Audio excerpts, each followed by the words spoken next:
नमस्कार मंडळी, मी रुपाली जोगळेकर आणि विचारवेधच्या नाती गोती या मालिकेमध्ये आपलं स्वागत. तर आपण नातं सुधारण्यासाठी काही टिप्स बघत होतो, त्याच आता पुढे बघूया. तर तुमच्यातला वाद, मतभेद, भांडण हे धर्म अधर्म, कौरव पांडव, सत्य असत्य, भारत पाकिस्तान यांच्यातलं युद्ध नाही आहे. हे दोन व्यक्तींमधील मतभेद आहेत. अभंग ज्ञानेश्वरीमध्ये ना एक ओवी आहे, रणांगणी ऐसे लढावे सावेश, रणांगणी ऐसे लढावे सावेश, परिमनी द्वेष ठेवू नये, परिमनी द्वेष ठेवू नये.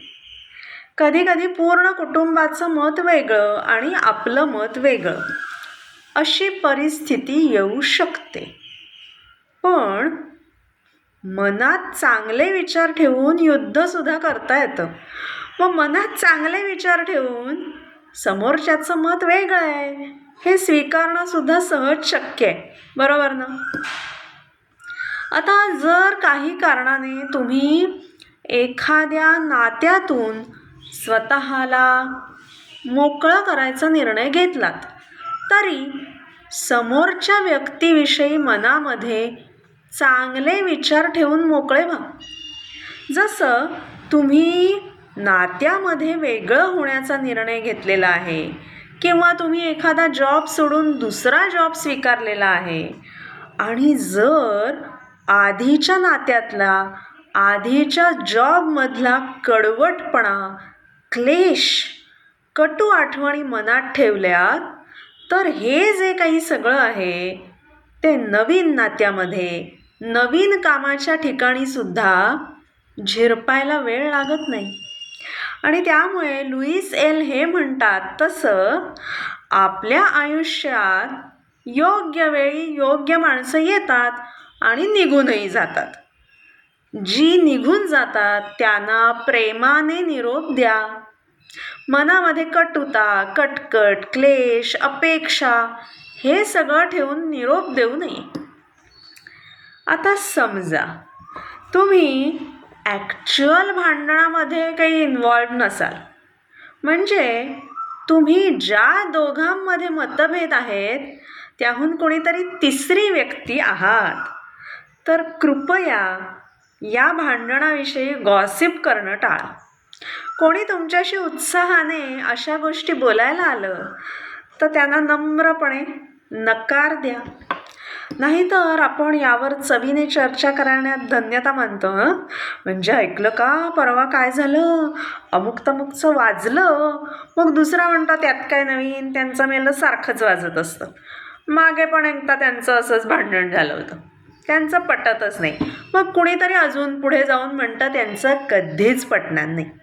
म्हणजे आधीच त्या दोन व्यक्तींमध्ये नकारात्मक ऊर्जेची देवाणघेवाण चालू असते आणि आपण असं बोलून त्यात अधिक भर टाकतो. मागच्या वेळी हा मुद्दा आपण डिस्कस केला होता, तोच परत सांगते, जो खूप महत्त्वाचा आहे. Don't add pen.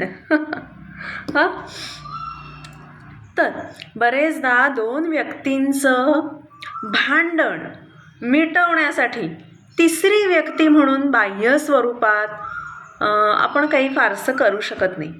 आणि खरं सांगू का, फार काही आपण करूही नाही, कारण तू चूक हे जे बोट आहे ते अचानक आपल्याकडे पण वळण्याची शक्यता असते. आणि त्यामुळे शक्य तितके या दोन्ही लोकांविषयी, या दोन्ही बाजूंविषयी चांगले विचार केलेले चांगले. सर्व काही ना ऊर्जा आहे, तेव्हा सगळ्या गोष्टी या ऊर्जा स्वरूपात पाहण्याचा आपण प्रयत्न केलेला चांगला.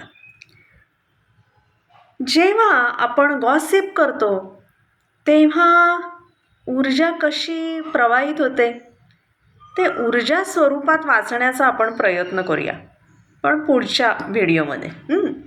तोपर्यंत मंडळी तुम्हाला खूप खूप शुभेच्छा. आज जरा विचार करा बरं की तुम्ही कधी गॉसिप केलेली आहे का? गॉसिप म्हणजे दुसऱ्याच्या दुखऱ्या बाजूवर किंवा कमकुवत बाजूवर चवीने चटपटीत गप्पा मारलेल्या आहेत का तुम्ही? विचार करा.